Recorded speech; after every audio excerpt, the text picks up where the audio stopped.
चलिए, आज का जो टॉपिक है, जो पिछले लेक्चर्स थे हमारे, उसी सीरीज को आगे बढ़ाते हुए सिक्योरिटी के बारे में बात करते हैं। चार्जिंग ऑफ सिक्योरिटी की बात हुई थी, वेरियस टाइप ऑफ सिक्योरिटी की बात भी हो गई थी फर्स्ट पेपर में, लेकिन यहाँ लीगल एस्पेक्ट से हम लोग समझेंगे कि वेरियस टाइप ऑफ सिक्योरिटीज क्या होती हैं, उसके लीगल एस्पेक्ट क्या है।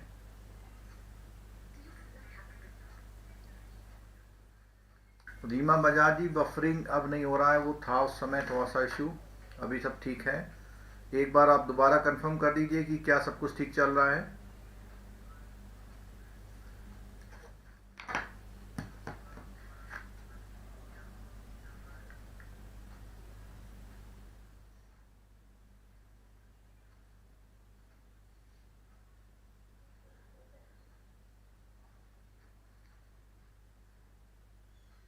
पीवीबी और लीगल दोनों में ये इम्पोर्टेंट है, उसी उसी के उसमें पॉइंट में करेंगे। मेरा हमेशा जब जब भी हम जेआईबी या सीआईबी की स्ट्रेटेजी बनाते हैं तो हम हमेशा एक बात कहते हैं कि जो भी पढ़ो पक्का पढ़ो। मीन्स अगर आप सिक्योरिटीज को पढ़ रहे हैं, चाहे आप पीवीबी में पढ़ रहे हैं या आप लीगल में पढ़ रहे हैं, दोनों में अगर पढ़ रहे हैं तो बिल्कुल अगर ढंग से करेंगे तो इसका कोई भी सवाल जो है आप जो एग्जामिनेशन में गलत नहीं करेंगे। ठीक है, तो इसलिए जो है शुरू कर दिया हमने वेरियस टाइप ऑफ सिक्योरिटीज।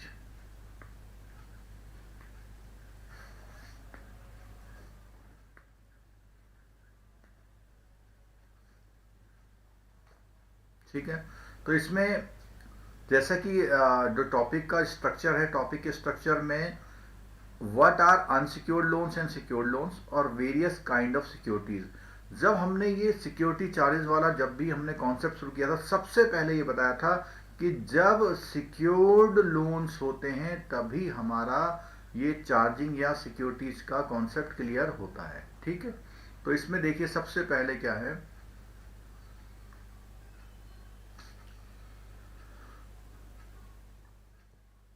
जो बैंक का लैंडिंग बिजनेस है उसमें सिक्योरिटी को समझना इस टॉपिक की खास बात है।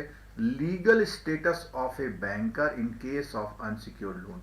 अब यहां एक बात और आ गई कि अगर अनसिक्योर्ड लोन है तो उसमें लीगल स्टेटस क्या है, यानी वो कैसे कौन कौन से प्रोसेस ऐसे हैं उसके पास जिससे वो इस अपने अनसिक्योर्ड लोन को भी कवर अप कर सकता है। ठीक है, एडवांसेस जो होते हैं या तो कोलेटरल सिक्योरिटी के थ्रू सिक्योर्ड होते हैं, और उनकी जो सिक्योरिटी है वो डिपेंड करती है नेचर ऑफ सिक्योरिटी पे कि किस तरह की सिक्योरिटी है, तो उसी तरह का उसका जो लोन का इफेक्टिवनेस है, कितना अच्छा चलेगा खराब चलेगा, ये बातें भी उसमें बहुत इंपॉर्टेंट होती हैं। Effectiveness of the security can B broadly classified into two aspect. अब टू एस्पेक्ट कौन सा है? पहला तो है इकोनॉमिक एस्पेक्ट, ठीक है, और दूसरा, अब इकोनॉमिक एस्पेक्ट में क्या क्या देखेंगे? इकोनॉमिक एस्पेक्ट में कवर होते हैं marketability, valuation and other economic factor. ठीक है, और जो अदर लीगल एस्पेक्ट है उसमें क्या है? उसकी validity and enforceability of the security. तो दो हो गए, एक तो इकोनॉमिक एस्पेक्ट हो गया और दूसरा कौन सा हो गया? Legal aspect. इकोनॉमिक में उसकी marketability, valuation and other economic factor देखे जाते हैं, जबकि लीगल एस्पेक्ट में उसकी वैलिडिटी एंड इन्फोर्सेबिलिटी। इन्फोर्सेबिलिटी का मतलब है किसी कानून को लागू कराने की एबिलिटी होना, किसी कानून को लागू कराने की एबिलिटी होने को बोलते हैं हम लोग इन्फोर्सेबिलिटी। ठीक है, और जो अच्छी और एक्सेप्टेबल सिक्योरिटीज होती हैं उसके जो इंपॉर्टेंट पॉइंट है, इसमें से एक क्वेश्चन पूछ सकता है आपसे, वन क्वेश्चन यहां से पूछ सकता है कि out of these which is not the relevant with the acceptable good and acceptable security. तो इसमें जो इंपॉर्टेंट पॉइंट है, कॉमन सेंस में आपको वो पॉइंट्स पता है, लेकिन फिर भी हम डिटेल में इसको पढ़ते हैं। ठीक है, तो सबसे पहले क्या है कि जो गुड है उसका टाइटल जो होता है, उस सिक्योरिटी का जो टाइटल होता है अच्छा होना चाहिए, फ्रीली ट्रांसफरेबल होना चाहिए, और कहीं पर भी इनकम्बरेंस या उस पे उस प्रॉपर्टी पे कोई लाइबिलिटी नहीं होना चाहिए। जैसे एग्जांपल में पार्टली पेड शेयर्स। ठीक है, एक पार्टली पेड शेयर्स के लिए बता दूं मैं आपको कि लास्ट क्लास में भी हमने डिस्कस किया था। पार्टली पेड शेयर का कॉन्सेप्ट ये होता है कि जो कंपनी होती है आपसे समय समय पर पैसा मांगती है, और इसके अगेंस्ट लोन क्यों नहीं करते, इसको बहुत अच्छी तरह समझ लीजिएगा। इसलिए नहीं करते कि पार्टली पेड शेयर जो होते हैं वो जब आप असाइन करके आप उस पर लोन वो करते हैं, तो अगर डिमांड आएगी, अगली डिमांड आएगी, कंपनी कहेगी भैया अब इस शेयर का 5 रुपए और देना है आपने, तो बैंक की लायबिलिटी बन सकती है। इसलिए पार्टली पेड शेयर्स पे बैंक जो है लोन नहीं करते हैं, ठीक है। और इजीली मार्केटेबल होना चाहिए, ठीक है। किसी भी वाइट प्राइस फ्लक्चुएशन वाली प्रॉपर्टी को आप नहीं लेंगे, जैसे शेयर वगैरह होते हैं, गोल्ड में भी थोड़ा बचने की कोशिश करते हैं, ठीक है। और उसकी स्टोरिंग भी डिफिकल्ट नहीं होना चाहिए। पता आपने कोई चीज ले ली, आपको स्टोरिंग करने में प्रॉब्लम आ रही है। जो भी आप लेंगे ड्यूरेबल लेंगे, पेरिसेबल नहीं लेनी है आपने। और इजिली ट्रांसपोर्टेबल भी होनी चाहिए, अगर एक स्थान से दूसरे स्थान ले जाना है तो वो भी होना चाहिए। इंपॉर्टेंट पॉइंट है, आपको सब पता है, ठीक है। चलिए, अब अनसिक्योर्ड लोन और सिक्योर्ड लोन के थोड़ा जो टेक्स्ट बुक के अकॉर्डिंग कुछ थ्योरेटिकल पॉइंट्स हैं जो हम कवर नहीं अगर कर पाए, तो उसको हम यहाँ देखते हैं, ठीक है। तो कई सारे लोन तो सिक्योर्ड होते हैं, टेंजिबल एसेट्स,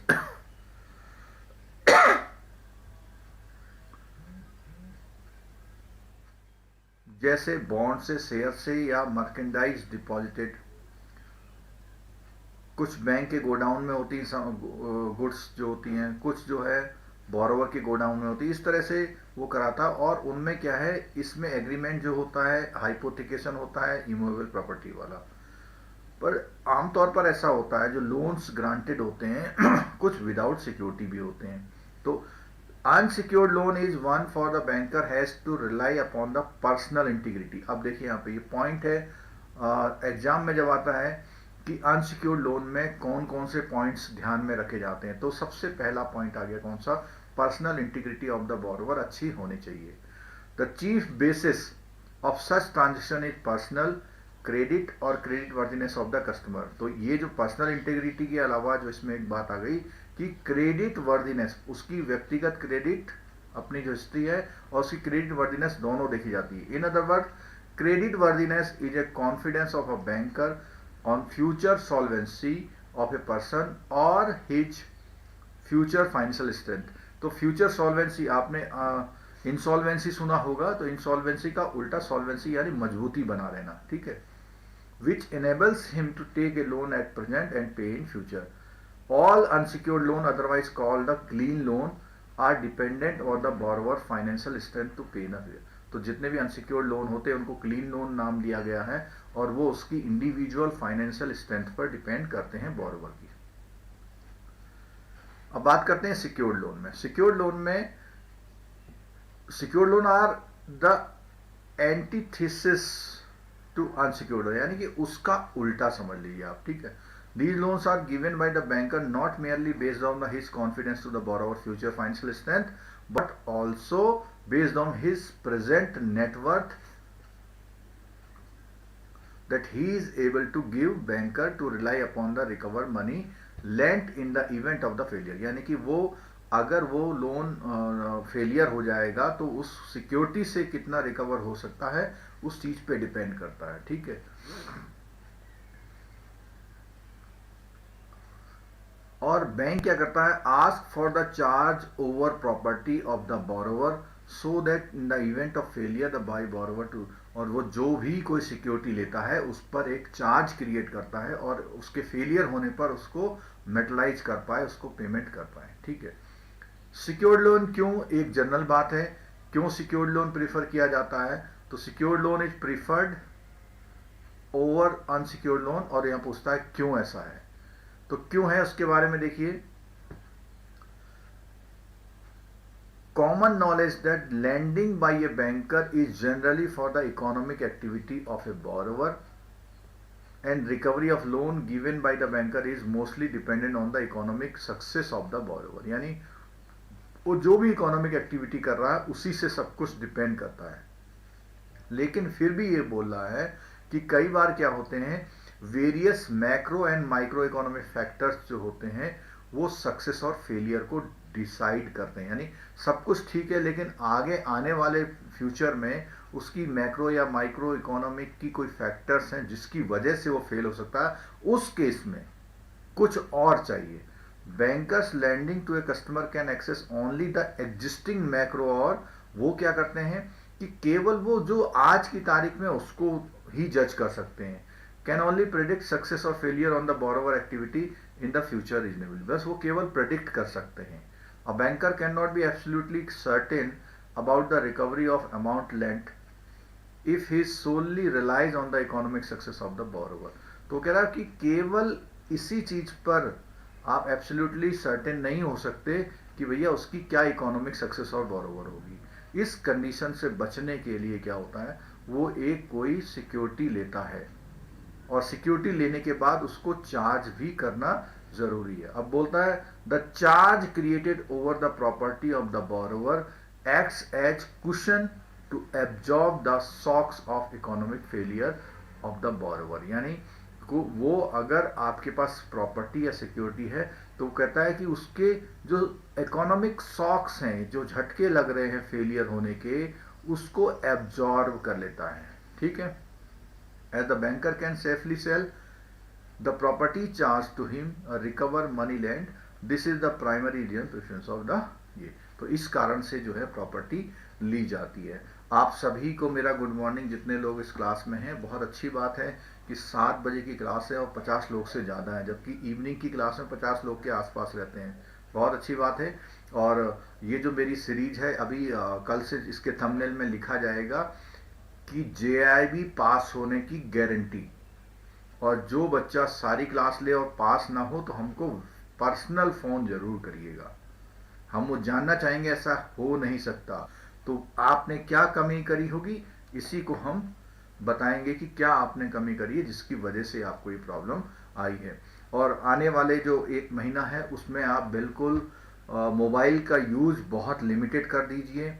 सिर्फ अपने वीडियो देखना, यूट्यूब पे जो अपने कोर्स के वीडियो हैं, हमारे मोबाइल एप्लीकेशन के वीडियो हैं, या कोई वेबसाइट में कुछ पढ़ना है। बाकी जो फेसबुक और व्हाट्सएप का जो यूज़ है बहुत ही लिमिटेड कर दीजिए, क्योंकि जो लोग आपको मैसेज भेज रहे हैं उन्हें नहीं पता आप, जो लोग आपको मैसेज भेज रहे हैं उन्हें नहीं पता कि आप कौन सा एग्जाम देने वाले हैं। तो इसलिए मेरी सबसे रिक्वेस्ट है कि आप बिल्कुल बहुत डेडिकेटेडली 1 महीने का यूज करिए। इस आने वाले 1 महीने का हम फिर बता रहे हैं कि जितना हमने 25% कोर्स कवर कर दिया है, इसमें ए मॉड्यूल पूरा है, अब ये बी मॉड्यूल का कुछ पार्ट शुरू हो रहा है। ये तो पुरानी क्लास है, लेकिन कंटिन्यूअस ये क्लास पूरी बुक हम कवर करेंगे, इसलिए आप साथ बने रहिए। बस कोशिश ये करिए कि जितने भी आपके फ्रेंड्स हैं उनको ये बताइए कि इस क्लास को अटेंड करें। ठीक है, चलो अब आ गया वेरियस काइंड ऑफ सिक्योरिटी। देखो, ये जो लैंड एंड रियल एस्टेट है, अब यहां जो इस लीगल में ये हम पढ़ रहे हैं, तो इसमें हर सिक्योरिटी के एडवांटेज और डिसएडवांटेज लीगल एस्पेक्ट से भी हम इसमें डिस्कस करेंगे। ठीक है, तो इसमें क्या होता है, देखो उन्हें बोला bankers is in olden days was very much averse to accept land and building as security. पहले बहुत मतलब नहीं लेता था वो, ठीक है।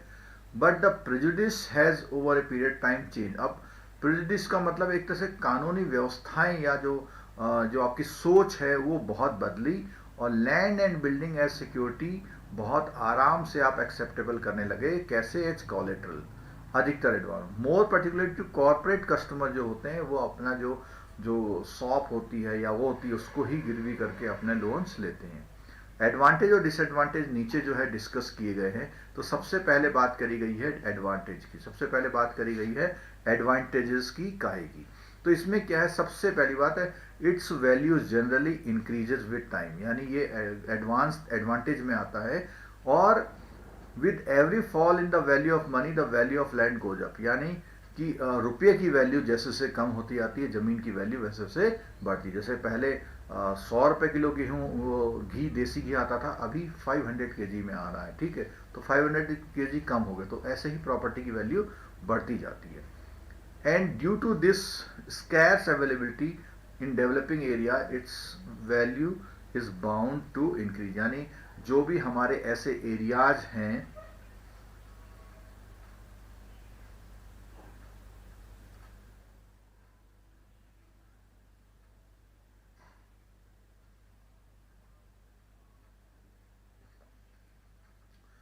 हाँ, नितिन मिश्रा जी कहते हैं AFB भी आप कवर कीजिए। देखिए AFB में मैं दो चीज़ें कवर करता हूँ, एक तो फॉरेक्स मॉड्यूल में कवर करता हूँ और KYC वाला लास्ट वाला, दो चीज़ें कवर करता हूँ क्योंकि ये बैंकिंग से रिलेटेड है। बाकी चीज़ों में क्या है, एक जो आपका बुक कीपिंग वाला एक एस्पेक्ट होता है जो मैडम या सर पढ़ाते हैं, वो CA बैकग्राउंड से हैं और CA बैकग्राउंड वाले इन चीज़ों को ज़्यादा समझते हैं और आपको कोई आपकी क्रॉस क्वेरी को वो सही से समझा सकते हैं, ठीक है।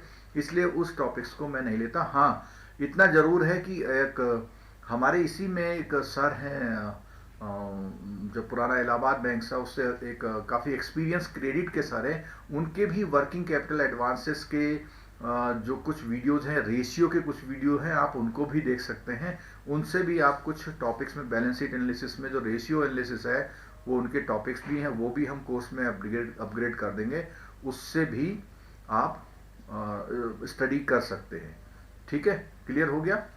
अच्छा, ये जो क्लास चल रही है PPB, जो आपका PPB है वो और LRAB को मिक्स करके क्लास है, तो कोई भी ये ना सोचे ये PPB में नहीं आएगा। मैं फिर आपको बता रहा हूं, ये दोनों चीज लिंकेज हैं, दोनों चीज ढंग से पढ़िए आप। क्लियर हो गया। इवन जो CIB के रिटेल के स्टूडेंट्स हैं वो भी इस क्लास में बने रहिए, ठीक है। क्लियर हो गया।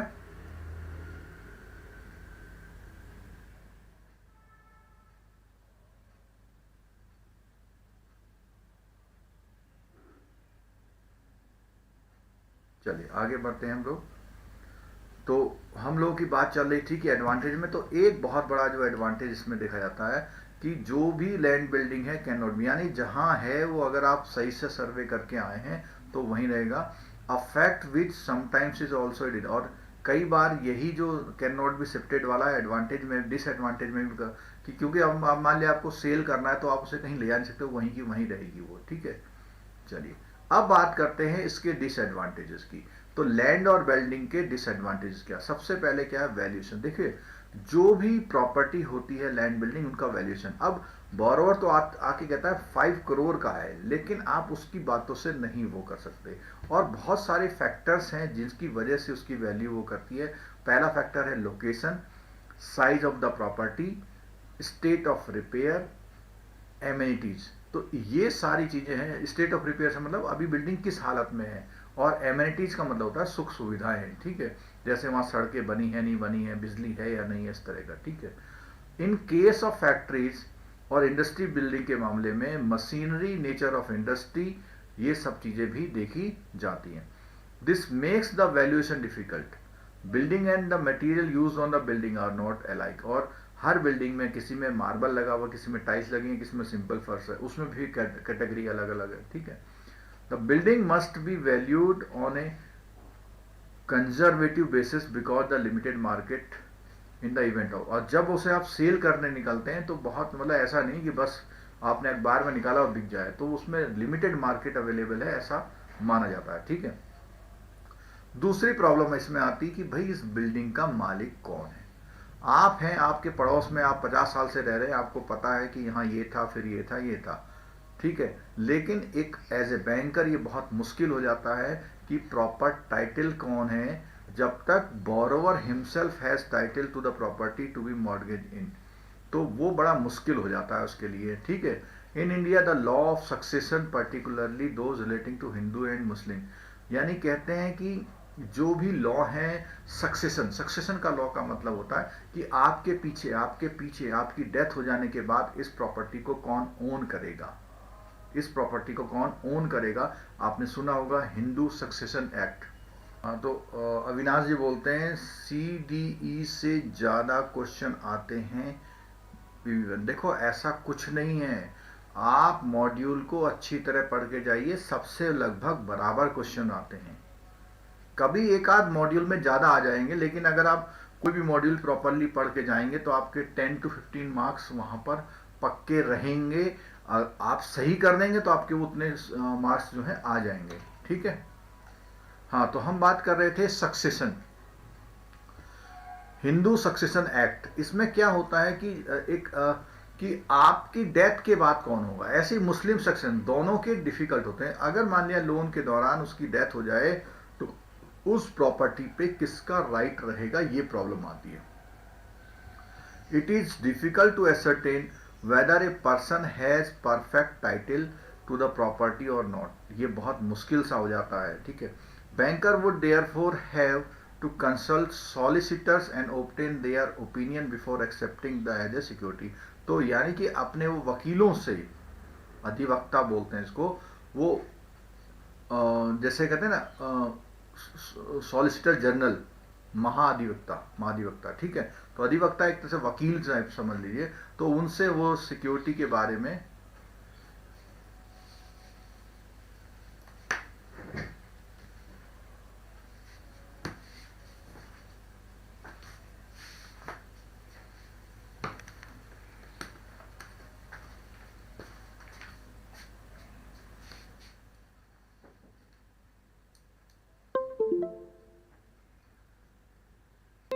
जो क्लास की टाइमिंग है, क्लास की टाइमिंग यही रखी जाए या इसमें आप थोड़ा बहुत चेंजेस चाहते हैं? क्लास की टाइमिंग में मैं एक जनरल क्वेश्चन पूछ रहा हूँ कि क्लास की टाइमिंग यही रखी जाए या आप कोई इसमें कोई चेंज चाहते हैं?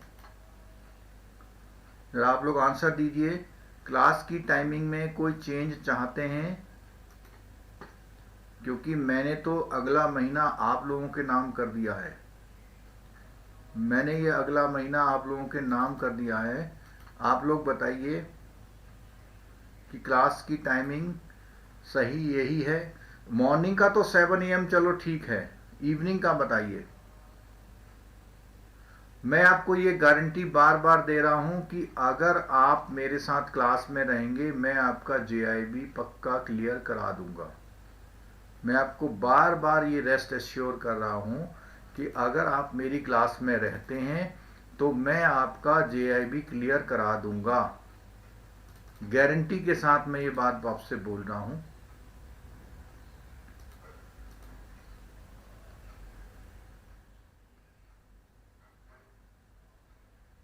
इवनिंग में बहुत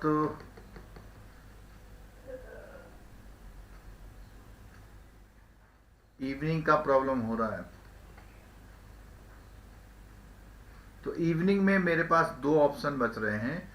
या तो मैं इवनिंग में 7 बजे से क्लास रखूं, और या मैं इवनिंग में जो क्लास है वो 9 PM पे रखूं। इवनिंग का एक इशू आ रहा है, तो इवनिंग वाला मामला जो है हमें थोड़ा सेट करना पड़ेगा। लेकिन आज मैंने इवनिंग में जो क्लास रखी है वो 7 AM पे ही रखी है। आज की जो क्लास है वो 7 AM पर ही है, और जो नेक्स्ट क्लास होगी उस पे हम सोचते हैं कि आज की क्लास की स्ट्रेंथ के अकॉर्डिंग फिर हम ये चीज़ देखेंगे कि हमें क्या करना चाहिए।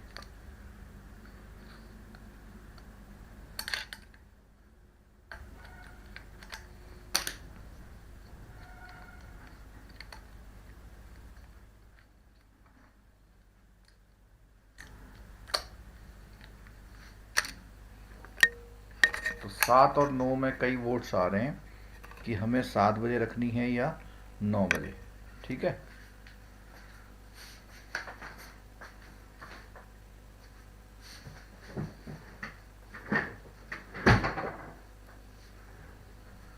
चलो हाँ, कुछ लोगों की प्रॉब्लम ये है कि बैंक थोड़ा लेट बंद हो रहा है, तो उसकी वजह से भी प्रॉब्लम आ रही है। चलिए मैं आज की क्लास 7 बजे करता हूँ, फिर मैं थोड़ा बताऊंगा कि मैं क्या करूँगा, ठीक है। चलो, अब टाइटल वेरिफिकेशन की बात आई जाए। टाइटल वेरिफिकेशन से मतलब है कि मालिक कौन है उसको वेरीफाई करना, ठीक है। जो लोग अभी इस क्लास को देख रहे हैं और साथ साथ तैयार भी हो रहे हैं कहीं बैंक जाने के लिए, तो उनके लिए रिक्वेस्ट है, अपने टीवी में या किसी बड़े लैपटॉप में आप चला के छोड़ दीजिए, सुनते रहिए, कानों के अंदर आपकी बात जरूर जानी चाहिए। मेरी बात आपको एग्जामिनेशन हॉल में याद आएगी, ठीक है। चलो, this has to be done verify record. और ये कहाँ से रिकॉर्ड आप वेरीफाई करेंगे? रजिस्ट्रार या सब रजिस्ट्रार के जो ऑफिस होते हैं वहां से रिकॉर्ड को वेरीफाई करेंगे, जिसमें क्या होता है, खर्चा और समय भी लगता है। अगर एग्रीकल्चर लैंड है, अगर एग्रीकल्चर लैंड है तो उसमें क्या है, लैंड सीलिंग का जो कानून है, जिसको बोलते हैं land ceiling legislation, legislation protecting the tenants rights, यानी कि जो उसमें बटाई पे आप देते हैं ना खेत को, तो वो चीज़ कवर हो रही है या नहीं हो रही है। Absence of up to date and proper land record, वो पूरा रिकॉर्ड यानी पुराना किसके बाद क्या था, किसके पास क्या था, वो चीज़ देखनी है। It has become less valuable as a security, उसकी वजह से क्या है कि सिक्योरिटी थोड़ा सा जो है उसको प्रीफर करना थोड़ा कम हो जाता है, ठीक है। और उसमें क्या है, कई सारे कानून है, नंबर ऑफ लेजिस्लेशन है, अलग अलग स्टेट में थोड़े थोड़े अलग अलग कानून हैं। डेट रिलीफ और फार्मर को देने के, और प्रोहिबिटिंग ट्रांसफर ऑफ लैंड और पर्सन टू द एग्रीकल्चर। कहने का मतलब ये है कि जो वहाँ पे कितना कर्जा माफ़ी की कानून चल रहे हैं, और इसके साथ साथ कि आपका जो लैंड है उसका ट्रांसफ़र प्रोहिबिट तो नहीं है, ठीक है। Moreover it is important to examine the genuineness of title deeds by visiting RO, और ये सब चीज़ें आपको करनी पड़ेंगी, ठीक है। अगली बात आती है difficult to realise the security. Realise का मतलब है तो उसको सेल कर देना, रियलाइज का मतलब है उसको सेल। तो क्या होना चाहिए, land is not easily and quickly realisable due to lack of ready market, यानी इसको जब बेचने आप निकलते हैं तो उसमें आपको एक प्रॉब्लम होती है, और अगर वो बिक भी रही है तो it may fetch a lower price than what was antic, जितना आप सोच रहे थे उससे कम पैसा आपको मिलता है। फोर्थ पॉइंट है creating a charge is costly, यानी कि लैंड का जो लोन होता है, जैसे आप स्टॉक वगैरह में हाइपोथिकेशन करते हैं तो 100 रुपये की स्टैंप में हो जाता है, लेकिन लैंड में अगर चार्ज क्रिएट करेंगे तो स्टैंप ड्यूटी जो आपको लेनी है वो थोड़ी महंगी होती है, और 0.05% ये जिसकी जो चार्ज आती है। और इसमें एक बात ध्यान रखिएगा, जो मैक्सिमम होती है वो इक्विटेबल मॉर्गेज के मामले में 10,000 है, इक्विटेबल मॉर्गेज के मामले में 10,000 है। और कई स्टेट्स ऐसे हैं जहां इक्विटेबल मॉर्गेज को भी रजिस्टर्ड कराना पड़ता है, शायद गुजरात और महाराष्ट्र है। बाकी स्टेट्स में इक्विटेबल मॉर्गेज को गवर्नमेंट के पास रजिस्ट्रेशन कराना जरूरी नहीं होता है। जबकि कोई कंपनी के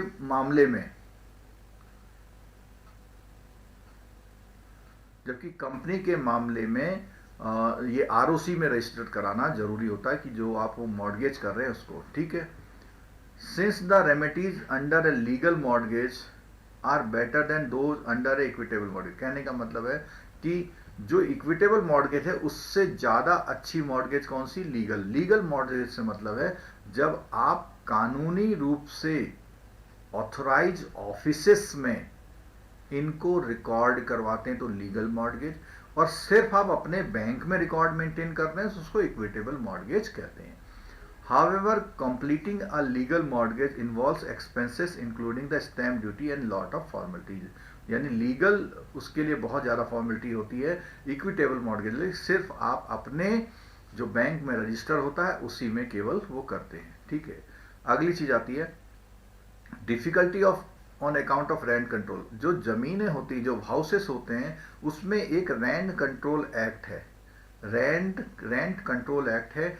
उसके अंतर्गत अगर कोई बिल्डिंग आती है तो उसको भी सेल करना मुश्किल हो जाता है, क्योंकि जिस पार्टी ने वो आप किराए में लिया वहां दिक्कत होती है।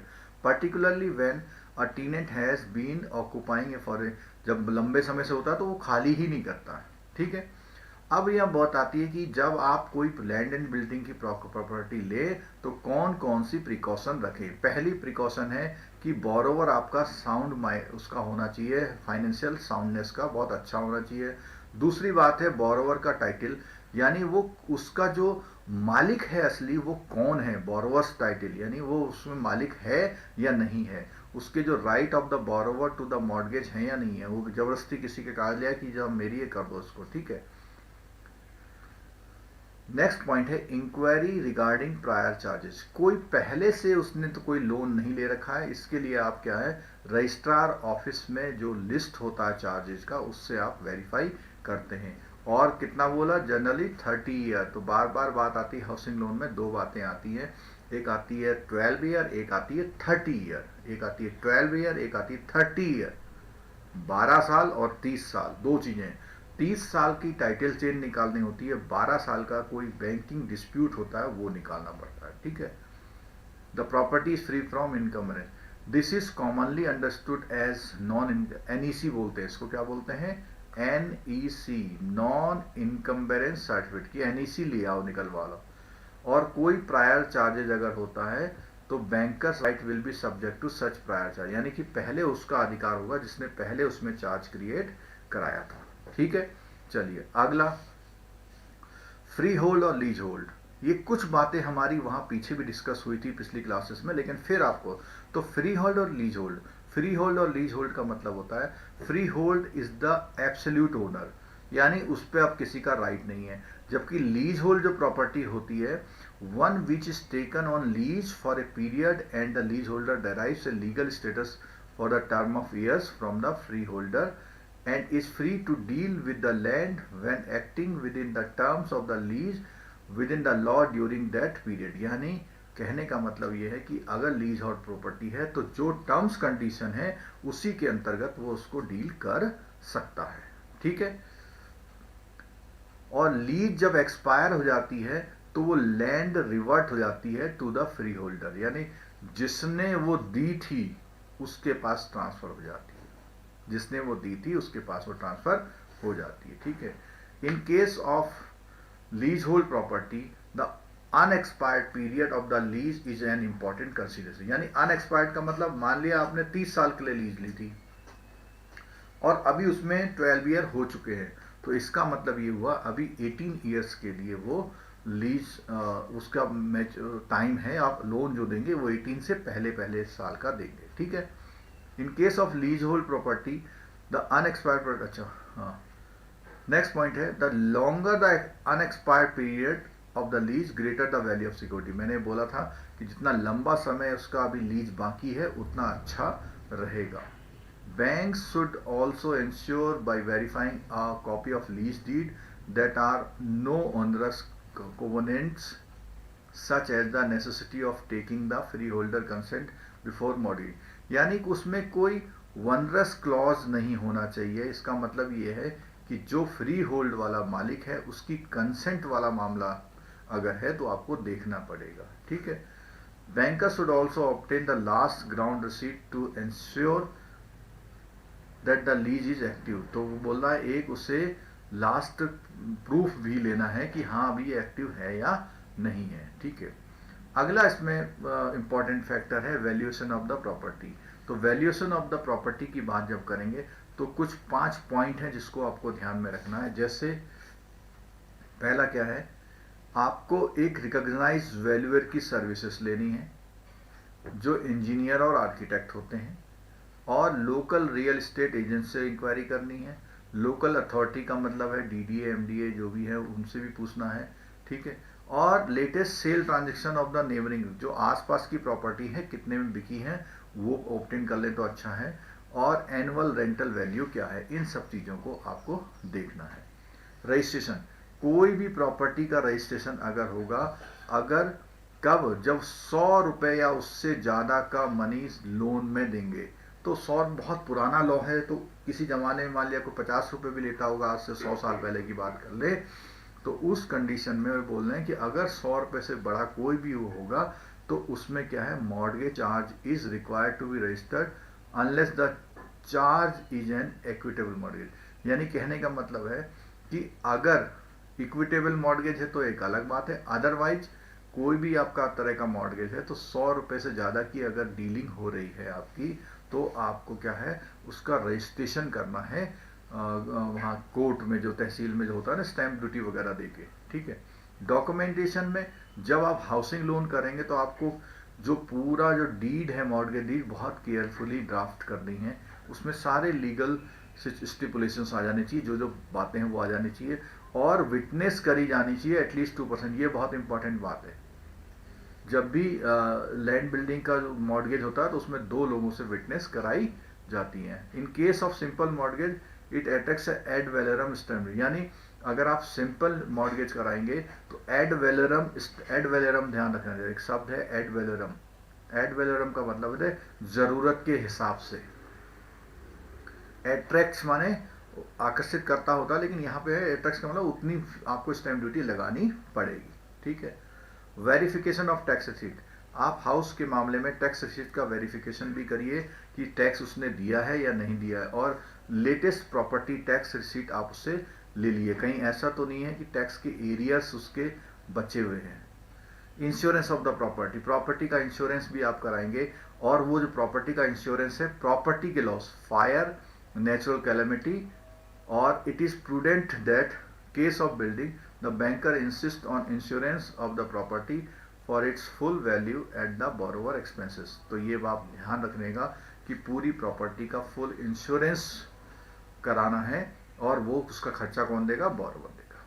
ठीक है, चलो अगले तरह की सिक्योरिटी अब हमारी आ गई है, that is stock and shares. Stock and shares, देखो यहाँ पे स्टॉक एंड शेयर से मतलब है कि कहते हैं ना स्टॉक मार्केट, तो यहाँ पे शेयर का मतलब, स्टॉक का मतलब ये नहीं कि 500 बोरी गेहूं है, स्टॉक का मतलब यहाँ पे शेयर से है। ठीक है, तो इसमें क्या है, शेयर्स, दीज में be classified into preferences share, जहां पे क्या होता है कि पेमेंट जो है, जो डिविडेंड का पेमेंट होता है वो इक्विटी शेयर से पहले उसका राइट होता है। तो एक बोला प्रेफरेंसेस शेयर और दूसरा बोला इक्विटी शेयर। ठीक है, जहां पर प्रेफरेंसेस जो शेयर है उनसे बाद का नंबर आता है इसमें। ठीक है, normally accept only quoted shares as security, promoter share which are not quoted. अब देखो यहाँ पे, तो यहां बोल रहा है कि बैंक जो है एक तो वो कोटेड शेयर्स को एक्सेप्ट करता है, ठीक है, और जो नॉट कोटेड होते हैं are also accepted as security in order to prevent promoters selling the same. तो कहने का मतलब ये है कि प्रोमोटर्स के शेयर जो होते हैं वो कोट नहीं होते हैं शेयर मार्केट में, उनको भी एक्सेप्ट करता है, और जो कोटेड शेयर्स होते हैं उनको भी करता है। एडवांटेजेस की बात करें तो उसमें क्या है कि विदाउट डिफिकल्टी शेयर के प्राइस मालूम हो जाती है। कहाँ से मालूम हो जाती हैं, स्टॉक एक्सचेंज से किसी भी शेयर के प्राइस मालूम हो जाते हैं। ठीक है, और नॉर्मल टाइम्स में जो स्टॉक्स है और शेयर्स है उनकी वैल्यू स्टेबल सी रहती हैं, बहुत ज़्यादा फ्लक्चुएशन जल्दी से होता नहीं है। ठीक है, और requires very little formality for taking them. तो सिंपल क्या है, आपका शेयर सर्टिफिकेट है, आपने एक सिंपल फॉर्म होता है उसको भरवाया और उसमें है शेयर्स का असाइनमेंट अपने नाम कर लिया या प्लेज कर लिए। ठीक है, और इसको कंपेयर करना आसान है रियल एस्टेट की अपेक्षा कि भैया इसमें कौन सी चीज़ है कि कौन उसका मालिक है या नहीं है। ठीक है, तो केवाईसी, आधार कार्ड वगैरह से आप मालूम कर सकते हैं कि इसका मालिक कौन है। पेज नंबर जो चल रहा है, जो लोग अभी आए हैं, पेज नंबर है इसका 171। ठीक है, और अगर आप पेज नंबर ना भी देखें, अगर स्क्रीन पे भी देखते हैं तो भी बुक का ही कंटेंट हम लोग कवर कर रहे हैं। ठीक, creating a charge of this is less expensive than real estate. आराम से चार्ज क्रिएट हो जाता है, उस तरह की फीस नहीं जाती है।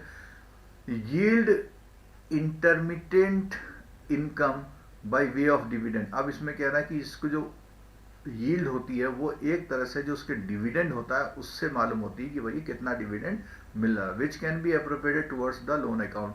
और जो भी जब लोन के अगेंस्ट में लोन वो करते हैं तो इस बीच में जो भी डिविडेंड आता है वो डिविडेंड बैंक को आता है। ठीक है, being a tangible form of security they are more reliable. अब टेंजिबल फॉर्म है, पता लगता है भाई ये इसका शेयर है, हालांकि अब डीमेट फॉर्म में भी आने लग गए हैं इसको।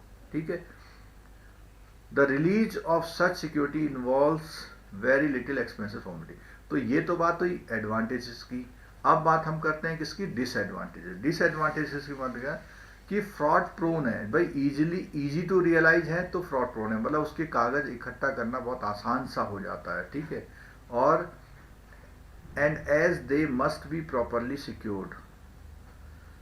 इन the case of the partly paid share, partly paid share की बात अभी पीछे भी हमने करी थी, एक होता है फुल्ली पेड शेयर, एक होता है partly paid share.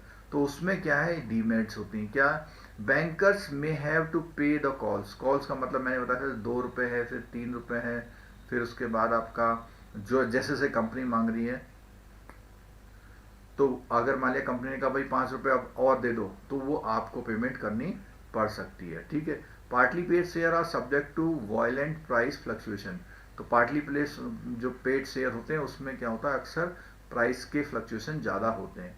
They are not easily realisable because of the restricted market of the such share. बहुत कम उसका बड़ा मार्केट है।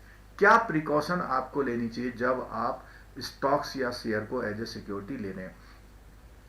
Banker must take the following. कौन कौन सी हैं, ये हैं। पहली बात क्या है, पार्टली पेड शेयर अगर है तो उसमें आपको banker should never register them in his name, यानी वो मालिक अपने आप को मालिक नहीं बनेगा, बैंक मालिक उसी को बना रहने देगा। और जितनी भी पेंडिंग कॉल्स हैं वो इंश्योर करनी है कि वो पेमेंट कर रहा है या नहीं कर रहा है। सफिशिएंट मार्जिन रखना है, क्योंकि कोई भी फ्यूचर लॉस आपको इस मामले में हो सकता है।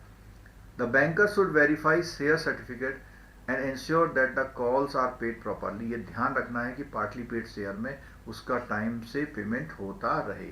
अगर नॉर्मल और कंडीशन की बात करें, कौन कौन सी प्रिकॉशंस हैं अदर इसमें, तो उसमें क्या है कि सबसे पहली बात है कि जो update list of shares which the particular bank is willing to lend against the on a regular basis, उसका पूरा क्या है अपडेटेड लिस्ट जो है उसके पास होनी चाहिए।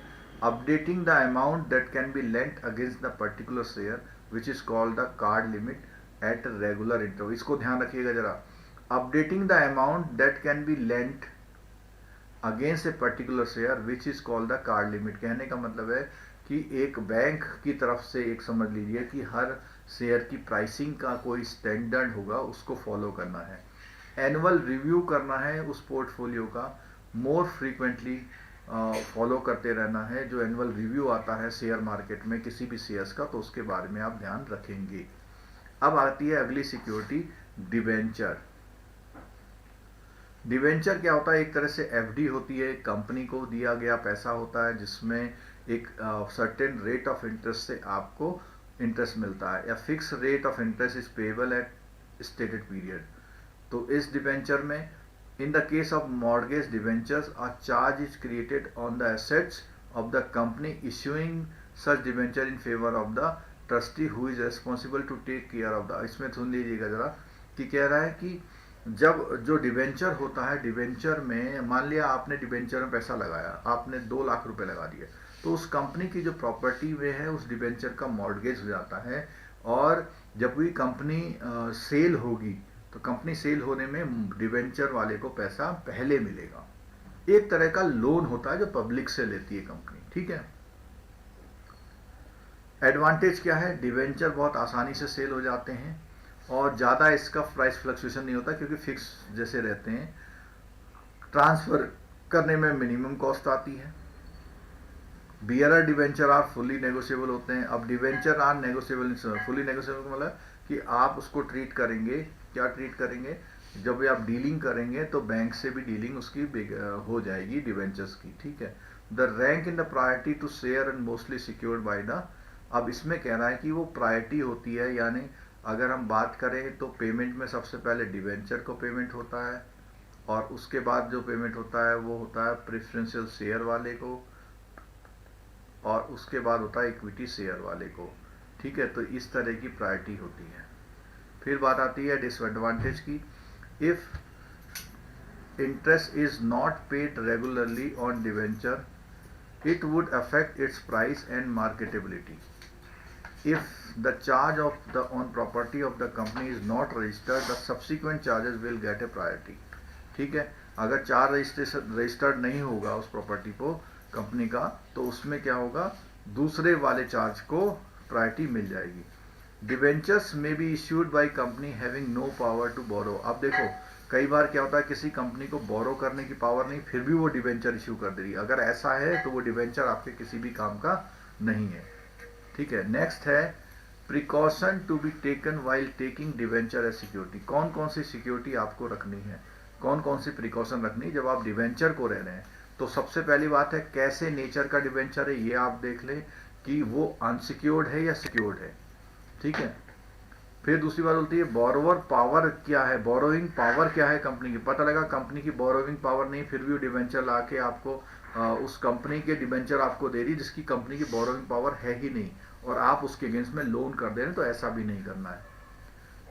Deposit of debenture plus a memorandum of deposit is necessary. क्या मतलब है कि पहली बात बोली कि जब डिवेंचर वो देगा आपको, तो उसके अलावा उससे एक आपको एक डिक्लेरेशन भी लेना है कि मैं ये, जैसे आपने सुना होगा डीपी नोट और डीपी नोट डिलीवरी लेटर। तो डिलीवरी लेटर में क्या होता है कि आप ये सिक्योरिटी देने के बाद कहते हैं कि मैं ये सिक्योरिटी इंटेंशनली बैंक को दे रहा हूं। The nature and the value of the asset charge must be examine frequently. वो कैसा चार्ज है उसका आपको, वैल्यू ऑफ एसेट का आपको देखना है, किस तरह का नेचर है और कैसी उसकी वैल्यू है।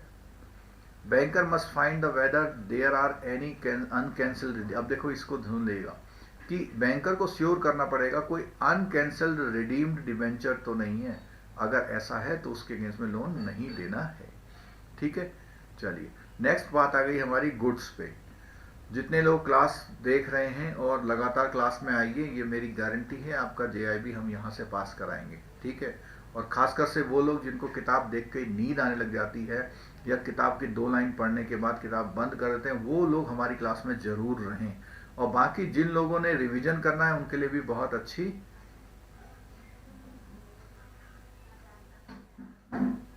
गौरव मीना जी पूछ रहे हैं कि सर क्वेश्चन कैसे बनेगा। जैसे क्वेश्चन बनेगा तो इस जितने पॉइंट हम कवर कर रहे हैं उनके पॉइंटों को 4 पॉइंट लिख देंगे, एक पॉइंट में थोड़ा सा मैनिपुलेशन कर देते हैं। ठीक है, वो आपको ध्यान देखना होता है कि कौन सा पॉइंट जो है उससे रिलेट नहीं करता या उन्होंने अपने मन से बना के दे दिया। ठीक है, चलिए आगे बढ़ते हैं। गुड्स, अगर आप सिक्योरिटी में एक गुड्स को एज ए सिक्योरिटी ले रहे हैं, तो गुड्स को जब एज ए सिक्योरिटी ले रहे हैं तो उसमें एक सिक्योरिटी की मेरिट्स क्या हैं कि कौन कौन सी चीज़ें अच्छी हैं अगर आप सामान को एज ए सिक्योरिटी ले रहे हैं। ठीक है, तो पहले बोला कि गुड्स की एक रेडी मार्केट होती है, यानी उस सामान को आप इजीली सोल्ड कर सकते हैं और वैल्यूएशन आराम से पता लग जाएगा। भैया उसने कुछ मतलब गेहूं धान रखा तो पता लग जाएगा कि इसका क्या रेट होना चाहिए। और उसमें टेंजिबिलिटी होती है, वो सिक्योरिटी जो है टेंजिबल फॉर्म में आपके पास आती है। ठीक है, अगर डिफॉल्ट करता है तो आप उस प्लेज गुड को सेल भी कर सकते हैं। नेक्स्ट पॉइंट है, अगर गुड्स के अगेंस्ट एडवांस है तो वो शॉर्ट पीरियड के लिए होता है, तो इसलिए लंबा वाला जो टाइम का रिस्क है वो नहीं इसमें होता है।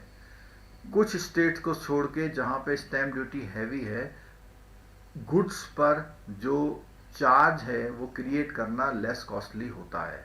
ठीक है, banker acquire a good title to the goods when dealing with the customer और रेप्यूट, यानी कहने का मतलब है जब बैंक कोई ऐसे सामान के साथ डील कर रहा है तो उसको आराम से उसको मालिकाना हक मिल जाता है। ठीक है, डीमेरिट क्या है? डीमेरिट में है कि जितना उसका आसान है उतने ही उसकी डीमेरिट भी है। पहली बात तो है कोई भी पेरिसेबल जो है या डेटोरेट होने वाली जो समय के साथ खत्म हो जाती हैं या सड़ने गलने वाली चीजें होती हैं तो उनसे बचना है। ठीक है, और डिसऑनेस्टी और फ्रॉड के रिस्क हो जाते हैं इसमें, जैसे कि अभी देखिए इसमें एग्जांपल एक दिया हुआ है बुक में कि 10,000 टिन्स हैं काजू, ये कैश्यू नट को काजू बोलते हैं। ठीक है, उसमें क्या है, उसमें sown in gold go down as security for the advances. ठीक है, और बैंक को ये बड़ा मुश्किल है कि 10,000 टिन को वो वेरीफाई कर रहा है सब में काजू है या नहीं है।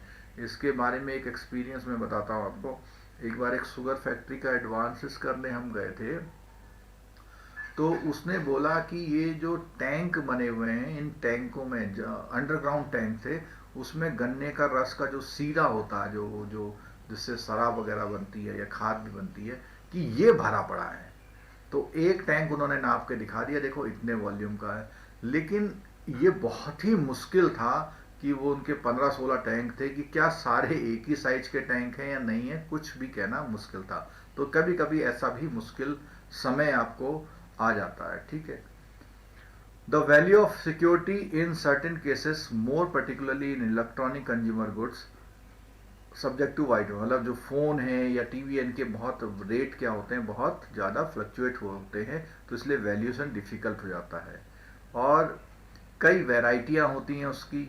जब तक बैंकर को एक्सपर्ट नॉलेज नहीं है तब तक वो ऐसे मामले में धोखा खा सकता है। और लार्ज क्वांटिटी ऑफ गुड्स को डिस्पोज करना यानी उसको सेल करना छोटे से समय में बहुत मुश्किल सा हो जाता है। ठीक है, स्टोरिंग करना भी बैंकर के लिए उन चीज़ों को बड़ा मुश्किल सा होता है।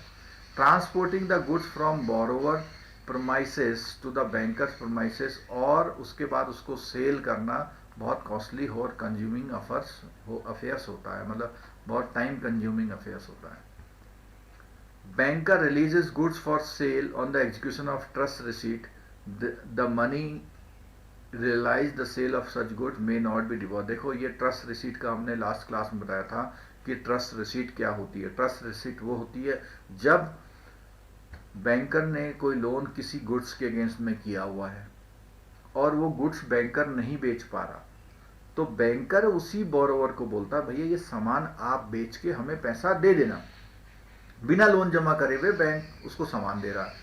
तो ऐसे में बोरोवर एक प्रॉमिस करता है कि मैं इसका बेच करके आपको ही पैसा दूंगा। तो ऐसे केस में ट्रस्ट रिसीट के अगेंस्ट में अगर आप एडवांस कर रहे हैं और वो पैसा सेल के बाद नहीं आएगा तो आपको दिक्कत हो सकती है। If the goods are warehoused, the warehouse keeper enjoy a lien over the goods for any update charges. The banker therefore has to ensure periodically that all charges are duly paid.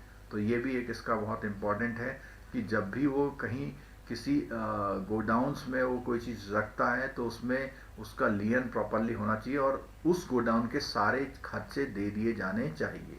ठीक है। Class कितने time की daily होगी? लगभग 1.25 घंटा सुबह, 1.25 घंटा शाम, लगभग 2 से 2.5 घंटे की क्लास डेली हम करने की कोशिश कर रहे हैं। अगर आप लोग साथ रहे तो, नहीं रहे तो हम क्लास नहीं करेंगे। वैल्यूएशन ऑफ गुड्स, तो वैल्यूएशन ऑफ गुड्स की बात अगर करें तो advances are given based on stocks and their value declared in monthly stock. अब वो क्या करता है, जो मंथली स्टॉक स्टेटमेंट देता है तो उसी के हिसाब से आप उसका क्या करते हैं, एडवांस करते हैं और उनको इंस्पेक्ट करना रेगुलर इंटरवल पर आपको ज़रूरी है। प्राइस भी वेरीफाइड करना। आपको फैक्ट्री गोडाउन की विजिट करनी चाहिए जो ऑफिशियल्स हैं और या वैल्यूअर के साथ। ठीक है। Follow up of account ensuring payment of creditors. आपको क्या है, जब भी आप लोन एडवांस करें स्टॉक के गुड्स के अगेंस्ट में तो उनका जो है पेमेंट टाइम से आ रहा नहीं आ रहा है और कलेक्शन ऑफ डेटर्स दस अवॉइडिंग डाइवर्जन ऑफ मिसयूज, यानी वो पैसा ले करके लोन में ही लगा रहा है और लोन के ही पैसों से आपको पैसा दे रहा है, उस जो सेल से है तो ही वो मानना।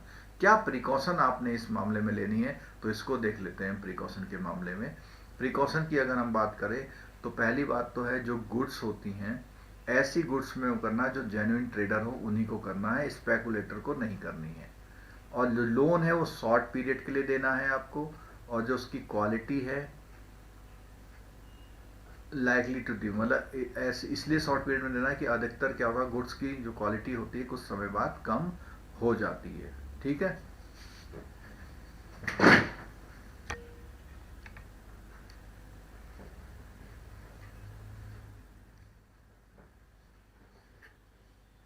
नेक्स्ट पॉइंट है the banker must have a working knowledge होनी चाहिए।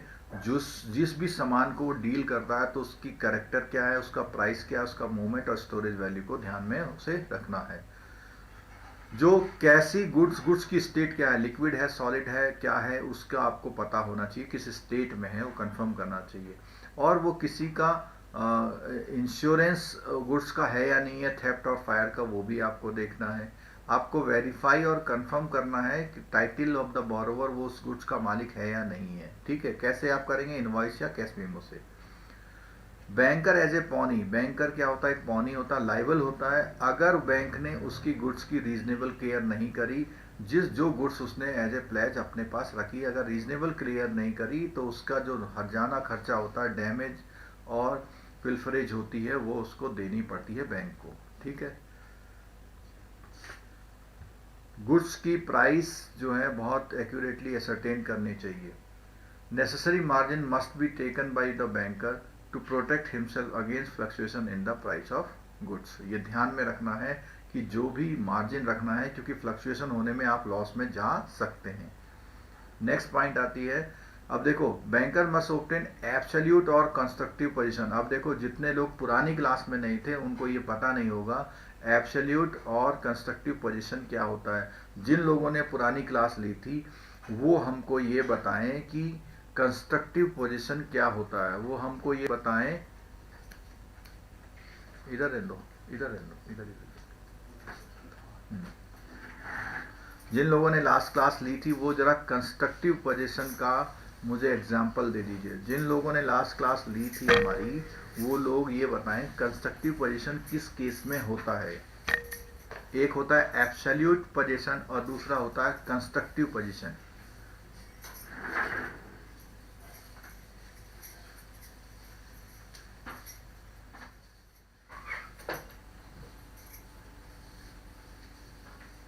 एक आंसर आया है handing over the keys of godowns, और आंसर चाहिए मुझे।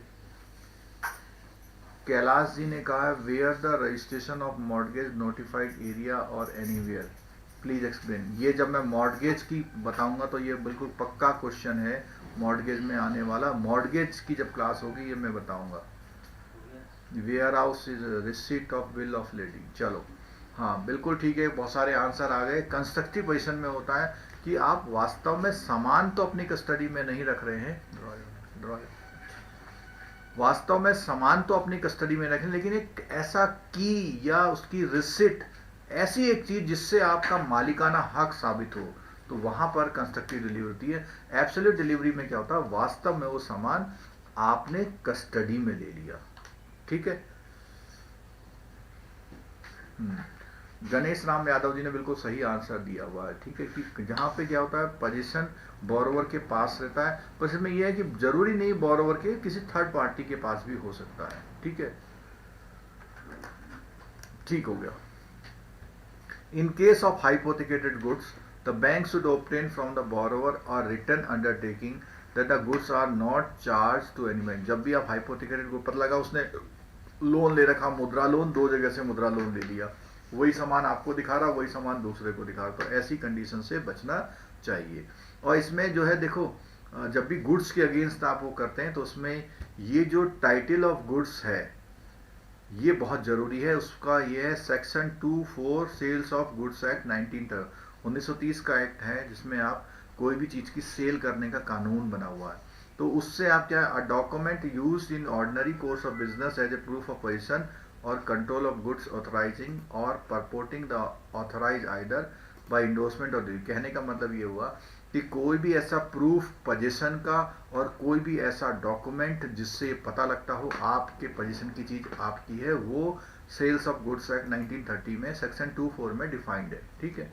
अब उसमें क्या बोलता है वो कि क्या क्या जरूरी है उसमें, तो वो कहता है कि केवल जो पोजीशन है उससे क्या है राइट क्रिएट हो जाता है कि वो आपका है और यह आपके ट्रेड यूसेज का है। ठीक है।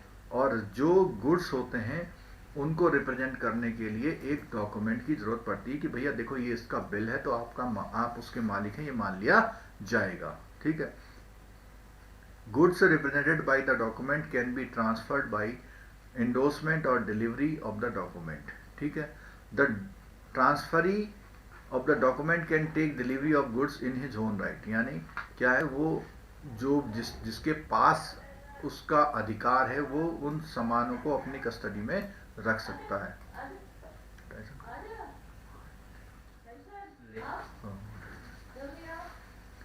Although they appear to be negotiable instrument, document of title of goods are not negotiable. अब देखो ये जो है, ये बात हमने लास्ट क्लास में भी करी थी, वो किसी ने आंसर दिया था क्वासी नेगोशिएबल, बिल्कुल नहीं है। वो जो एक रिसीट इनवॉइस होती है वो नेगोशिएबल इंस्ट्रूमेंट जैसे लगते हैं लेकिन नहीं होते हैं, ध्यान रखिएगा। ठीक है।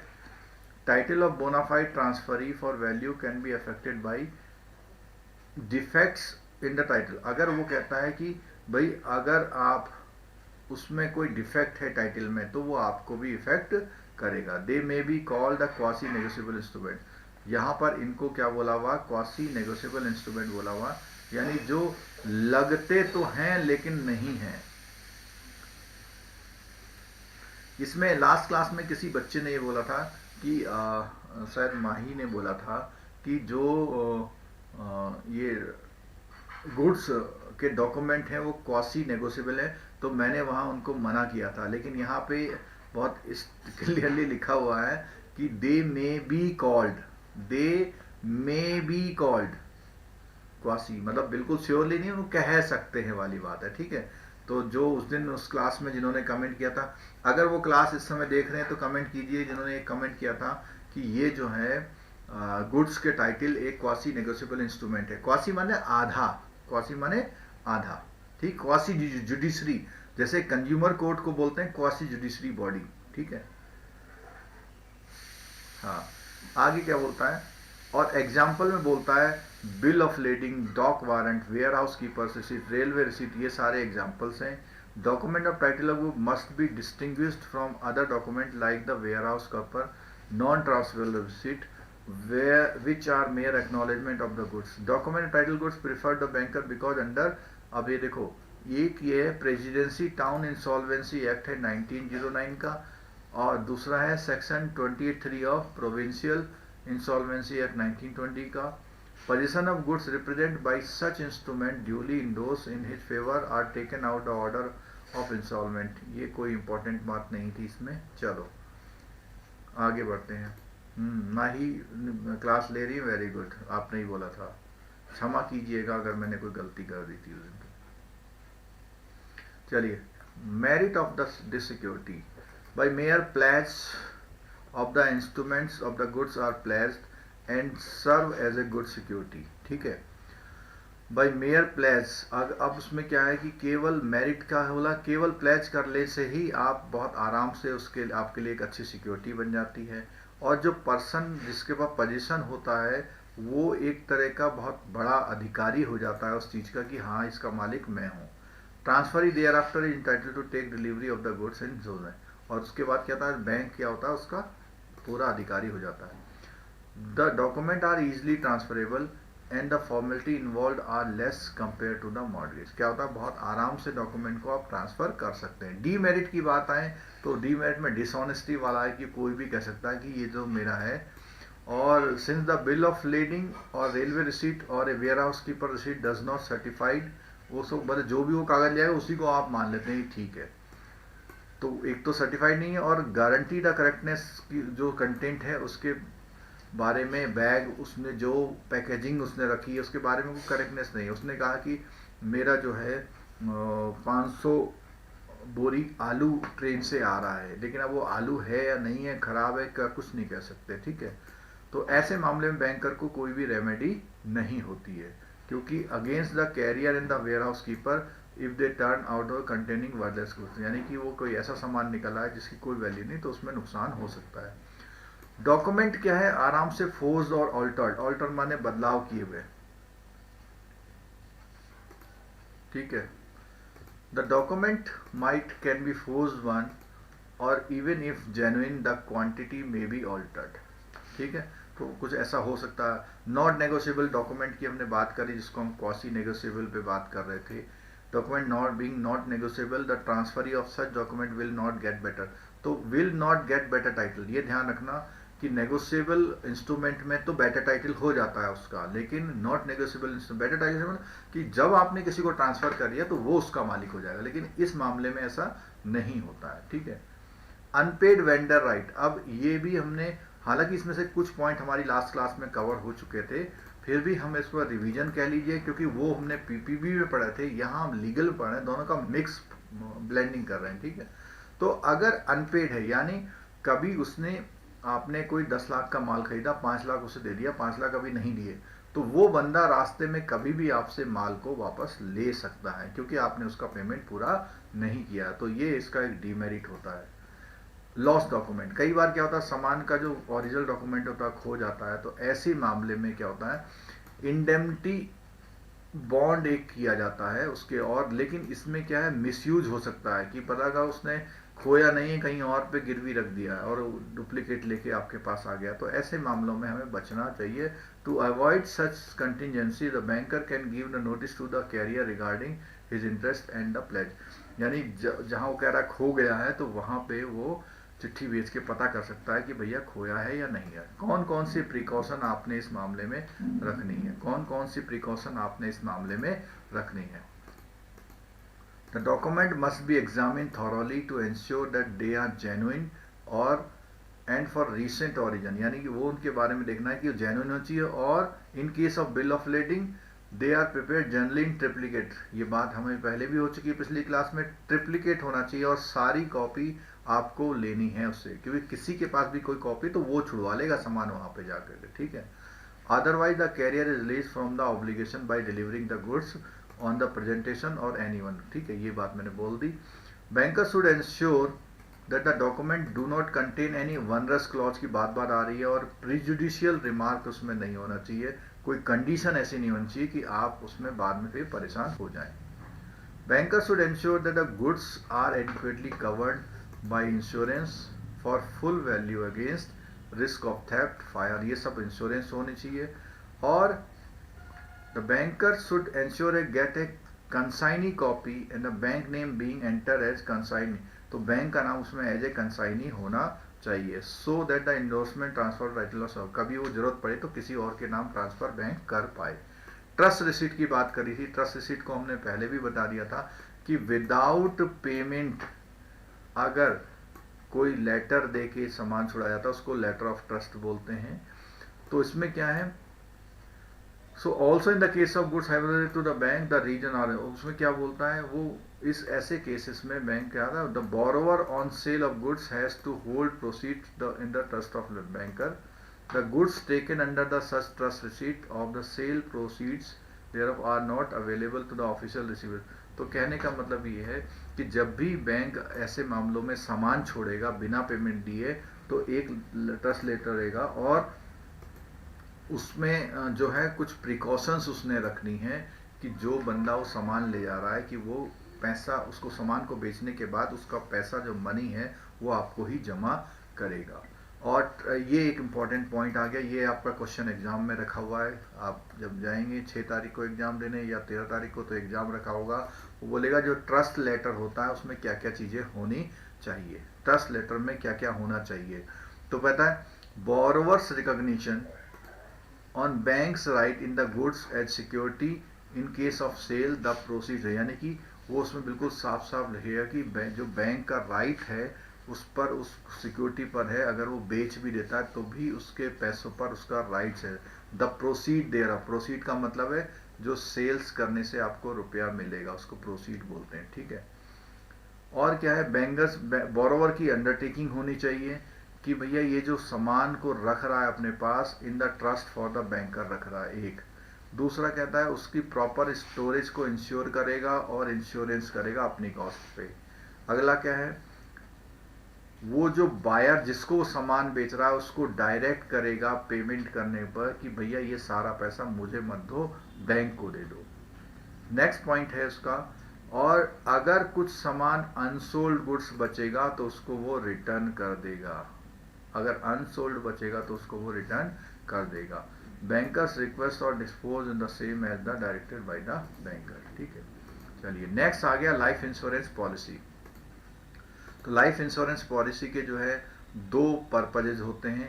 पहला होता है कि source of income for dependent of the assured in the case of, अगर किसी की डेथ हो जाए तो उसके पीछे उसके डिपेंडेंट्स की इनकम होती रहे। दूसरा क्या होता है कि ideal form of saving, since income tax के जो डिडक्शन है और प्रीमियम है, लोन्स कैन बी रेज, इनकी वजह से क्या है, पहला बात बोला कि इनकम टैक्स का डिडक्शन मिल जाता है आपको और लोन्स आप उसमें से उठा सकते हैं अगर जरूरत पड़ती है, तो इसलिए ये सेविंग के लिए आइडियल माना जाता है, ठीक है। इंश्योरेंस की क्लास में हमने बताया था कि लाइफ इंश्योरेंस कितनी बेनिफिटेड होती है और कितनी नहीं होती है, अभी भी लेक्चर ऑन है, आप उसे देख सकते हैं। एडवांटेजेस की बात करते हैं, तो एडवांटेजेस की अगर हम बात करते हैं, लाइफ इंश्योरेंस जो बिजनेस है वो हाईली रेगुलेटेड, यानी IRDAI इसको रेगुलेट करता है और हर बंदे को पता है कि इंश्योरेंस का बिजनेस, इंश्योरेंस क्या होता है, ठीक है। और कोई अच्छी कंपनी को ही इसका लाइसेंस मिलता है, ठीक है। दूसरा क्या है, असाइनमेंट जो होता है इसका बहुत कम फॉर्मेलिटीज में क्रिएट हो जाता है। लॉन्गर पीरियड ऑफ फिर policy has been in force the greater surrender value, जितनी लंबी पॉलिसी आपकी चलेगी उतनी आपको सरेंडर वैल्यू ज़्यादा मिलेगी और उसको एडिशनल सिक्योरिटी के फॉर्म में लेना आसान होता है। In the event of the borrower death the debt is easily liquidated from the proceed, और अगर डेथ हो जाती है तो आराम से आपको उसका पैसा मिल जाता है। Security can be realise immediately default payment by surrendering the policy to the, अगर आपका डिफॉल्ट कर रहा है कोई बोरोवर तो आप कंपनी, जो बैंक है वो कंपनी को उस पॉलिसी को सरेंडर करके उसका पैसा ले सकती है, और ये एक टेंजिबल सिक्योरिटी की तरह होती है जो कि कहाँ, बैंक की कस्टडी में रखी जाती है। डिसएडवांटेज की बात करते हैं, अगर प्रीमियम लगातार नहीं दी जा रही है उस केस में पॉलिसी लैप्स हो जाएगी और फिर आपको जो पैसा है उतना ना मिलके थोड़ा कम मिल सकता है, ठीक है। और इंश्योरेंस एक अटमोस्ट गुड फेथ का कॉन्ट्रैक्ट है, गलत जानकारी देने पर या कुछ नहीं छुपाने पर आपकी कंपनी उस कॉन्ट्रैक्ट को वॉइड कर सकती है और ज़रूरत पड़ने पर आपको बैंक को पैसा नहीं मिल सकता है। जो पर्सन या प्रपोजर होता है जिसने पॉलिसी ऑब्टेन करी है, उसका इंश्योरेबल इंटरेस्ट होना चाहिए। वो किसी और कारण से इंश्योरेंस ना ले रहा हो, जबकि रीजन उसका ये होना चाहिए उसने इंश्योरेंस करने के लिए या इंश्योरेंस पॉलिसी ली है। आप लोग जितने भी लोग हैं अभी क्लास से जाइएगा मत, जितना भी इसको कवर कर पाएंगे आप बने रहिएगा। जो लोग तैयार हो रहे हैं तैयार होते रहिए, सुनते रहिए, अपने बड़े टीवी में लगा दीजिए।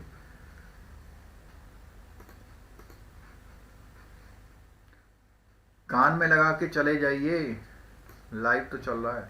द पॉलिसी में कंटेन स्पेशल क्लॉज, पॉलिसी में क्या है, कोई स्पेशल क्लॉज ना हो, इसको आपको देखने लगा। और विच में restrict the liability of the insurer, बच ना जाए कहीं उससे।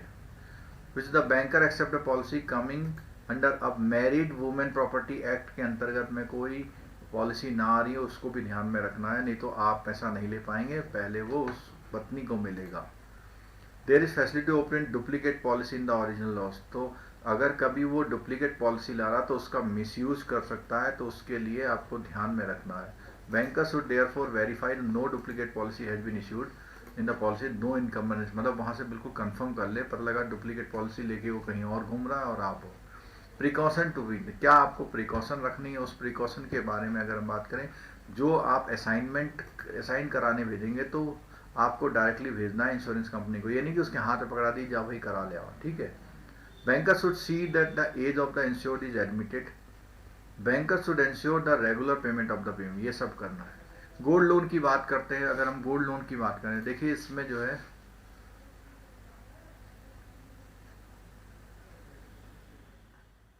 3-4 पेज हैं अभी, तो कोशिश करते हैं इसको हम खींचने की, जिससे ये हमारा टॉपिक हो जाए पूरा। तो जो लोग जा रहे हैं तो बाद में आप देख लीजिएगा, बाकी मैं कोशिश करूंगा कि मैं इसको कंप्लीट करा दूं, ठीक है। गोल्ड लोन की बात करें अगर हम, तो गोल्ड लोन में बोला है कि एग्रीकल्चर या नॉन एग्रीकल्चर दोनों पर्पज के लिए लोन दिया जाता है। और the nature of charge created while giving the this type of loan, क्या होता है, गोल्ड लोन में प्लेज होता है, ठीक हो गया। और अलाउ द और ओवरड्राफ्ट भी देता है इसमें, ठीक है। बुक डेट की बात आ गई है, बार बार ये बात आ रही है। बुक डेट में क्या बोलते हैं, असाइनमेंट करते हैं बुक डेट का, या हाइपोथिकेशन भी करते हैं बैंक के फेवर में। और ये जो बुक डेट है हमने पहले ही बता दिया, ट्रांसफर ऑफ प्रॉपर्टी एक्ट में डिफाइंड है, ठीक है।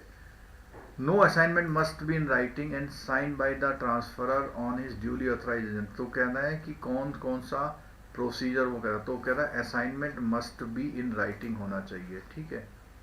या तो ट्रांसफरर करे या उसका एजेंट करे, और असाइनमेंट का नोटिस राइटिंग में दिया जाना चाहिए डेटर को। असाइनमेंट में absolute by way of charge करके उसको एब्सोल्यूट असाइन। लीगल इम्प्लीकेशन की बात आती है तो इसमें क्या है कि एक जो असाइनी कैन स्यू, यानी असाइनी जो होता है यानी बैंक जो है वो स्यू कर सकता है इन हिज और her own name, he can give a valid discharge. The debtor can exercise any right of set of, अब जो डेटर है वो कोई भी राइट ऑफ सेट ऑफ उसका एक्सरसाइज कर सकता है अगेंस्ट द असाइनी बैंक के, विच, अब यहाँ आप समझ लीजिएगा, देखो यहाँ के डेटर का मतलब है कि जो वो जिस कंपनी की मालिया इंश्योरेंस पॉलिसी है, तो वो हो सकता है कि उसका कुछ लेनदारी देनदारी तो वहाँ पे सेट ऑफ कर सकता है, क्योंकि दूसरे के पास है उसका पैसा, ठीक है। An actionable claim include future debt actionable claim होते हैं। There can be a valid assignment of future debt as well, और फ्यूचर डेट में भी असाइनमेंट हो सकता है। प्रिकॉशन कौन सी लेनी है, अगर आप प्रिकॉशन लेने जा रहे हैं, यानी कोई आप बुक डेट को एज ए लोन सिक्योरिटी रख रहे हैं, तो क्या प्रिकॉशन आपको रखनी है, क्या प्रिकॉशन रखनी है। इसमें प्रिकॉशन में आता है पहला कि the value of security depends on the solvency of the debtor and his right of set off, if any the banker must inquire about, तो वो कहता है एक तो सॉल्वेंसी की बात करता है और राइट ऑफ सेटअप वाला कोई मामला तो नहीं है, ये पहले से आपको देख लेना। The instrument of the assignment must be in writing duly sign by the presence in the banker, sign by the assignor on his duty, तो कहता है एक तो राइटिंग में होना चाहिए और बैंक की प्रेजेंस में उसका साइन होना जरूरी है। The banker must serve notice to the assignment on debtor, वो must be asked to acknowledge the receipt of, वो क्या कहता है, वो कहता है कि भैया कितना रुपए का लोन ले रहे हैं, उसका राइट ऑफ सेट ऑफ का क्या है, और वो कोई प्रायर असाइनमेंट तो नहीं है। 3 बातों को पहले से असरटेन कर लेता है। An undertaking from the borrower should be taken that the bank debt collected directly. तो उसमें क्या है कि जब भी वो बैंक को कर्जा देगा तो उस कंपनी को बोला जाता है कि भैया आप सीधे हमको पैसा देंगे, क्योंकि हमने इसको कर्जा लोन दे रखा है। ठीक है, अगर बुक डेट का है और वो जॉइंट स्टॉक कंपनी का असाइंड है तो charge must be registered the ROC. अगर जॉइंट स्टॉक कंपनी तो registrar of joint stock company के वहाँ पे इस बात का चार्ज क्रिएट करना है। ठीक है, अगली बात आती है फिक्स डिपॉजिट में। बिल्कुल बात नहीं करूँगा फिक्स डिपॉजिट में। फिक्स डिपॉजिट में आप लोग बिल्कुल श्योर होते हैं, केवल जब आपका डिपॉजिट जो है जॉइंट नेम में है तो वहाँ पे loan must come from all of them. सब लोगों को उसमें साइन वाइन कराने की जरूरत होती है। और इसमें क्या है, will have a general lien over the such monies, ये कॉमन बात है। चलो सप्लाई बिल्स पे जरूर बात करना चाहूँगा क्योंकि ये एक इम्पॉर्टेंट एस्पेक्ट है सप्लाई बिल का। बस 5 मिनट और आप मेरे को दे दीजिए। सप्लाई बिल्स के लिए हमने जो लास्ट क्लास ली थी बहुत अच्छी तरह से बताया था। एक होता है एंटरिम बिल, एक होता है फाइनल बिल। इसमें जो गवर्नमेंट के जो पब्लिक सेक्टर के होते हैं वहाँ पर जो भी हमारे सप्लाई होती है या हमारा कोई कॉन्ट्रैक्ट होता है या हमने कोई काम किया होता है, तो जितना काम हमने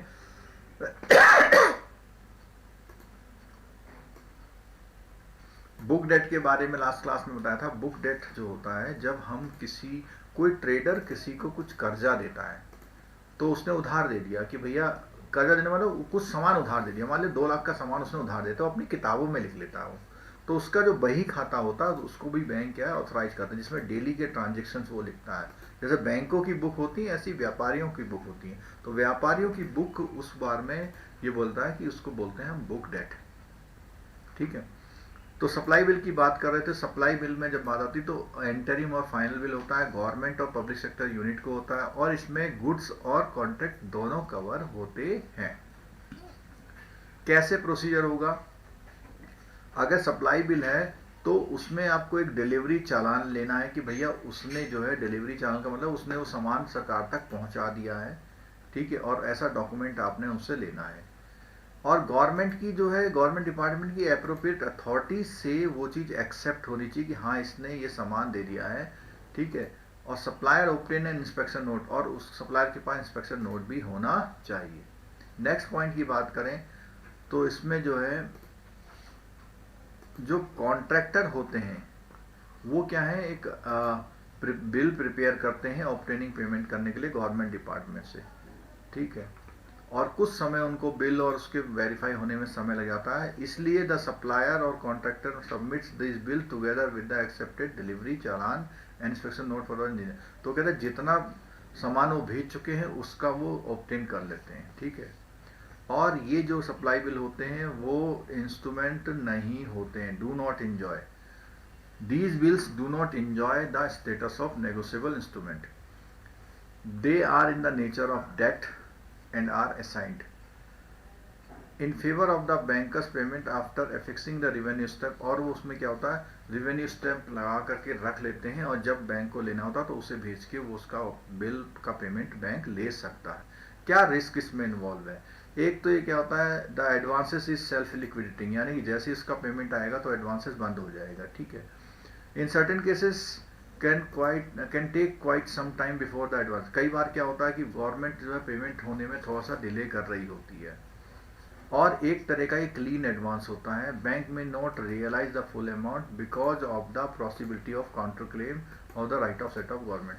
तो right of set off government भी कह सकती है भाई इसने सामान सप्लाई किया, इसमें ये कमियां इसलिए हम इसका पैसा इतना काट रहे हैं, तो इसका भी एक रिस्क होता है। कभी भी गवर्नमेंट बिल को पास ना करें या फुल पेमेंट नहीं देती है तो ये भी एक दिक्कत होती है।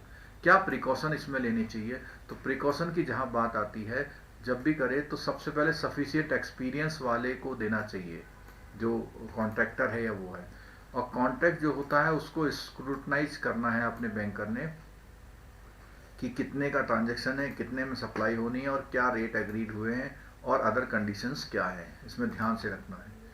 Banker should obtain a power of attorney from the supplier under authorising him to receive, यानी बैंकर को एक पावर ऑफ अटॉर्नी ले लेनी चाहिए जिससे कि पेमेंट हो तो गवर्नमेंट उसको पेमेंट कर दे।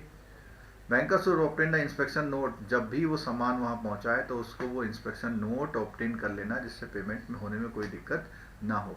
दो तरह के होते हैं, एक होता है एंटरिम बिल और एक होता है फाइनल बिल। एंटरिम क्या होता है, जिसमें 80 to 85% का पेमेंट हो जाता है, और फाइनल बिल क्या होता है, जब फाइनल पेमेंट होता है उसका। ठीक है। Banker must reserve the right of demanding the repayment advance, banker को अपना एक राइट होता है इस मामले में कि जो रिपेमेंट है उसको जल्दी भी मांग सकता है। व्हीकल फाइनेंसिंग के बारे में आपको पता है, इसमें हाइपोथिकेशन होता है और जो रजिस्ट्रेशन अथॉरिटी होती है, आरटीओ रोड ट्रांसपोर्ट अथॉरिटी होती है, वहाँ पर आपको रजिस्ट्रेशन कराना पड़ता है और बैंक का नाम उसमें चढ़ जाता है, बैंक का नाम उसमें चढ़ जाता है। ठीक है, जल्दी से एक इसके जो क्वेश्चन हैं वो कर लीजिए, जल्दी से कर लीजिए। पहला, which of the following statement is true, जल्दी से बता दीजिए कि मनी लेंट वाला जो मामला है हमने केस डिस्कस किया था। जो लोग अभी बचे, जो लोग बैंक जाना चाहें जा सकते हैं, बाकी लोग इसका आंसर जल्दी से कर दीजिए कि पहले वाले का आंसर क्या है।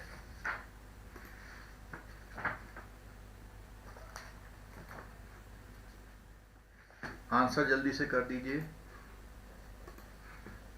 फर्स्ट वाले का आंसर बताइए। सेकंड, 3, 4, 4 ही क्वेश्चन है केवल इसमें।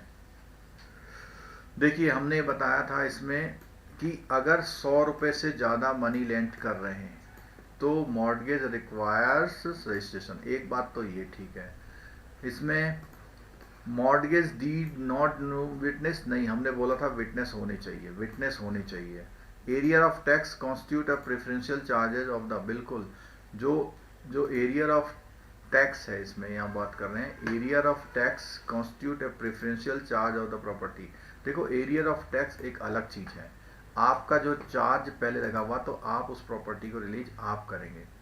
There are 3 type of share, ordinary, equity और प्रेफरेंशियल। ठीक है, तो इसमें से कौन कौन से स्टेटमेंट सही हैं बोला हुआ है। ठीक है, पहला और चौथा। Bill of lading, dock warrant, warehouse keeper, some example of, किसके हैं, डॉक्यूमेंट ऑफ टाइटल गुड्स के। Insurance, contract of, contract of क्या है, इसमें है बैड फिट तो बिल्कुल नहीं है, absolute conduct of good, absolute good faith, good security, तो गुड फेथ आ जाएगा, इसका बी आंसर आ जाएगा। अगेंस्ट फिक्स डिपॉजिट के अगेंस्ट में जो लोन देते हैं आप, क्या है कि डिपॉजिट इसी के अगेंस्ट में लोन देते हैं। Stamp duty is very high, बिल्कुल गलत बात है। Stamp duty depends on the loan amount, नहीं है, फिक्स एक रिवेन्यू स्टैम्प लगता है, अब फिक्स है revenue stamp on the reverse of deposit, यही बात बिल्कुल ठीक है। चलिए दोस्तों, आप लोग क्लास में रहे, थैंक यू वेरी मच। और अभी जो है आपके जाने का भी समय हो रहा है, आप लोग ऐप जरूर डाउनलोड कर लीजिए, और ऐप डाउनलोड करने के साथ साथ इसको बंद कर देता हूं, ऐप डाउनलोड कर लीजिए और डेली क्लास में आइए। शाम को क्लास आज 7 बजे है, फिर हम देखते हैं कि कितने बजे होगी।